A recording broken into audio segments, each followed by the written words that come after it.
Hey guys what's up. तो आज हम लोग बात करेंगे हाइपरटेंसिव रेटिनोपैथी के बारे में। तो हाइपरटेंसिव रेटिनोपैथी क्या, आप सबसे पहले तो मतलब समझने की कोशिश करेंगे। हाइपरटेंशन मतलब हाइपरटेंसिव केसेस में होगा, राइट। कोई भी मतलब कि एलिवेटेड ब्लड प्रेशर है कोई भी कारण से, ठीक है ना, हाइपरटेंशन का केस है, तो उसी कारण से जो रेटिनोपैथी होगी, रेटिना में कोई दिक्कत, पैथी मतलब डिजीज़ होगी, तो उसी को कहेंगे हाइपरटेंसिव रेटिनोपैथी, राइट। तो इंट्रोडक्शन की बात करेंगे। डैमेज टू रेटिना है retinal circulation due to high blood pressure. Retina का या रेटिनल सर्कुलेशन का डैमेज कोई हो जाए हाई ब्लड प्रेशर के कारण से, तो हाइपरटेंसिव रेटिनोपैथी है। A generalise response to systemic hypertension is vasoconstriction. अब सिस्टमिक हाइपरटेंशन होता है कभी भी, तो ऑब्वियसली अगर एक जनरलाइज रिस्पॉन्स, जो फिजियोलॉजिकल रिस्पॉन्स बॉडी देती है, वो वेजोकॉन्स्ट्रिक्शन देती है, हम सबको पता है ये बात। This causes retinal vasculopathy in both acute and chronic stages of systemic hypertension. तो ये क्या कराता है, रेटिना की वेस्कुलोपैथी मतलब रेटिना के ब्लड वेसल्स की कोई डिजीज करा देता है इन both acute and chronic stages of systemic hypertension. दोनों ही एक्यूट स्टेज मतलब जो आप लोग समझते हो, एक्यूट मतलब थोड़े कम समय के लिए, और क्रॉनिक मतलब ढेर सारे समय के लिए वो कोई सिस्टमिक हाइपरटेंशन कराता है, राइट। तो इसका प्रेजेंटेशन कैसे होता है, प्रेजेंटेशन का कैसे रहेगा, बंदा एसिम्प्टोमेटिक रहेगा। Symptoms can range from blurring of vision to profound loss of vision, ठीक है ना। ब्लरिंग ऑफ विजन का दे सकता है to the profound loss of vision hypertension के कारण से, राइट। तो इसकी एक थोड़ा सा मैं पैथोजेनेसिस की बात कर दूं कि देखो क्या होता है कि हाइपरटेंशन होगा तो ऑब्वियसली, ठीक है ना, तो ये वेजो कॉन्स्ट्रिक्टिव आएगा, वेजो कॉन्स्ट्रिक्शन होगा, वेजो कॉन्स्ट्रिक्शन, ठीक है। तो वेजो कॉन्स्ट्रिक्शन हुआ, ऑल दो ये स्क्लेरोटिक फेज एक आएगा, स्क्लेरोटिक फेज, जो कि कहते हैं हम लोग आर्थरोस्क्लेरोसिस के नाम से, ठीक है। ये आर्थरोस्क्लेरोसिस क्या कराएगा, ये कराएगा एक्सुडेशन, ठीक है ना। तो ये तो बेसिक सी पैथोजेनेसिस है। ऑप्थेल्मोस्कोपिक एग्जामिनेशन तो साइंस ऑफ एथरोस्क्लेरोसिस दिखेगा ऑब्वियसली, ठीक है ना, समझ में आती है अपने को। चेंज लाइट रिफ्लेक्स थोड़ा चेंज आएगा। कॉपर वायरिंग दिखेगा। तो कॉपर वायरिंग भी क्यों दिखता है मैं ये बता देता हूँ। आप एक क्लासिफिकेशन याद करके जाना हाइपरटेंसिव रेटिनोपैथी के लिए। इसको कहते हैं Keith and Wagner classification, right. Keith and Wagner classification, right. Important थोड़ा देख लेना है इसको। क्या होता है इसमें, हम लोग 4 ग्रेड लेते हैं, ठीक है ना। तो ग्रेड 1 में क्या आता है सबसे पहली बात, ठीक है ना। ग्रेड 1 मतलब क्या होता है, आर्टेरियोलर की एटेन्यूएशन हो जाती है, आर्टेरियोलर एटेन्यूएशन हो जाती है।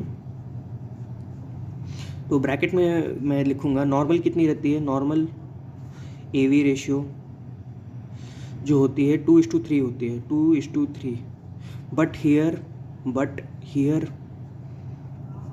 AV रेशियो बिकम्स 1:3, ठीक है। आर्टेरियोल की एटेन्यूएशन हो गई, ठीक है ना। ग्रेड 2 में क्या देखेंगे, ग्रेड 2 में देखते हैं सैलस साइन देखेंगे, ठीक है। सैलस साइन ये क्या होता है, deflection of blood vessel,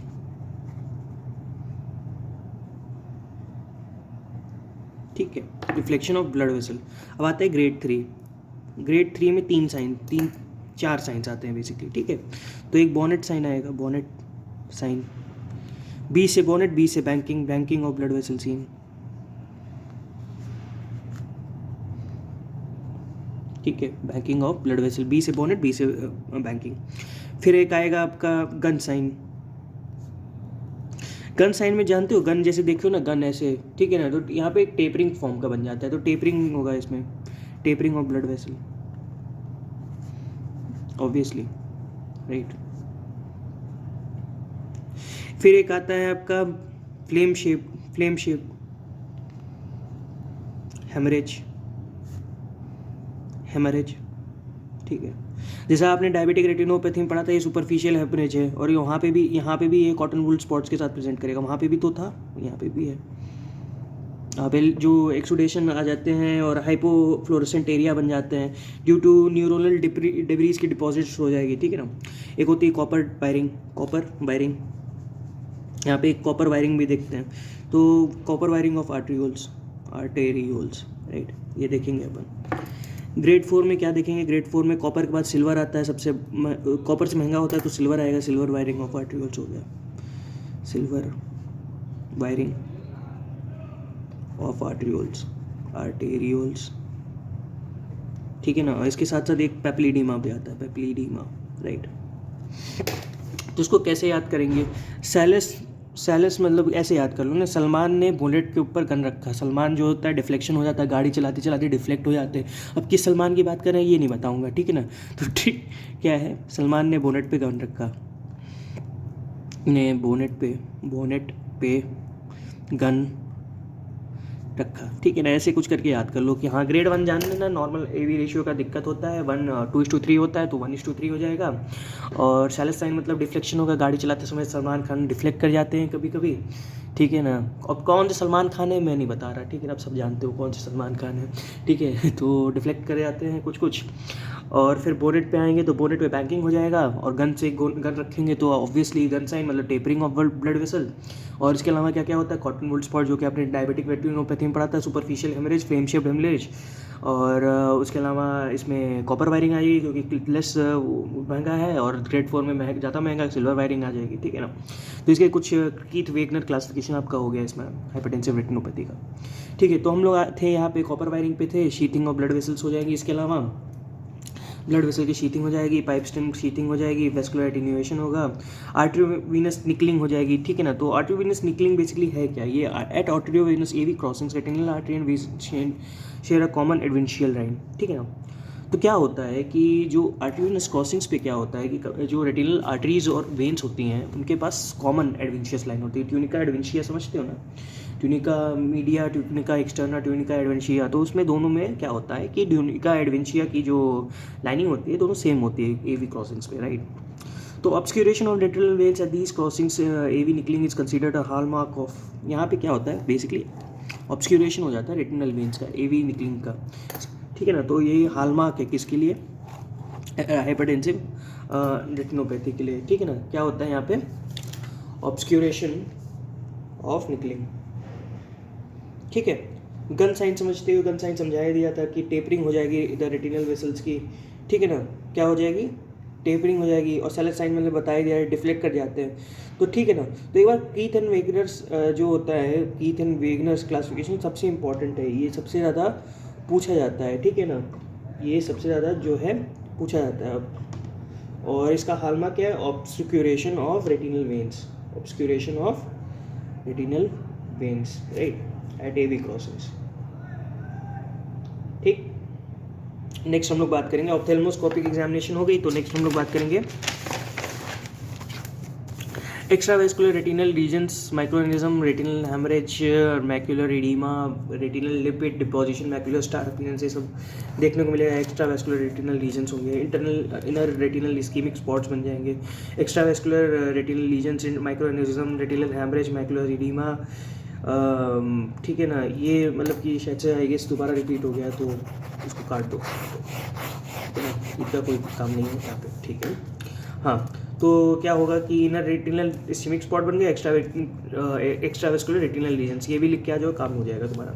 focal intra retinal periarteriolar transudates and associated disc oedema and malignant hypertension.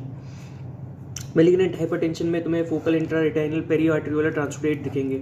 नाम सुन के बहुत खतरनाक सा लग रहा है, लेकिन घबराना मत कि हाँ ये मैलिग्नेंट हाइपरटेंशन का एक पार्ट होता है, राइट। आरपी दिखेगा, आरपी में क्या होगा, RP infections become hyper pigmented, RP जो होगा हाइपर पिगमेंटेड हो जाएगा विच एचएमई फॉर्मिंग इशिंग स्पॉट्स, ठीक है ना। इशिंग स्पॉट्स और सोमरिंग्स पर्ल्स भी पढ़ा था आपने कहीं, ठीक है ना, वो याद कर लेना कहाँ पढ़ा था, इशिंग स्पॉट्स, सोमरिंग पर्ल्स, राइट, तो याद कर लेना कहाँ पढ़ा था, ठीक है। Infections become hyper pigmented with time forming issuing spots, peripheral hyper pigmented spots in may be surrounding a small hello hyper pigmentation, ठीक है ना।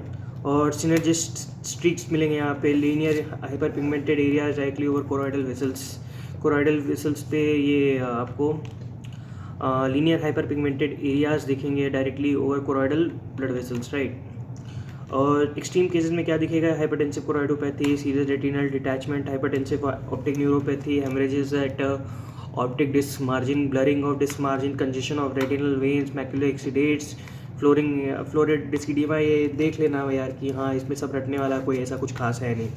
डिफरेंशियल डायग्नोसिस में क्या वही दोगे, डायबिटिक रेटिनोपैथी की दोगे, कोलेजन वेस्कुलर डिजीज़ का दोगे डिफरेंशियल डायग्नोसिस। एनीमिया हो सकता है obviously, radiation retinopathy, branch ocular vein, branch retinal vein, BRVO, CRVO, ischaemic optic neuropathy, other causes of neuroretinitis, ठीक है ना, ये सब हो सकता है, चेरी रेड स्पॉट वगैरह ये सब देख सकते हो। मैनेजमेंट क्या कराओगे, बेसिकली मैनेजमेंट की इंपॉर्टेंट है, कार्डियोलॉजिकल वर्कअप कराओगे कि हाँ भाई किसको क्या दिक्कत है, हाइपरटेंशन किस कारण से हो रहा है, ठीक है ना।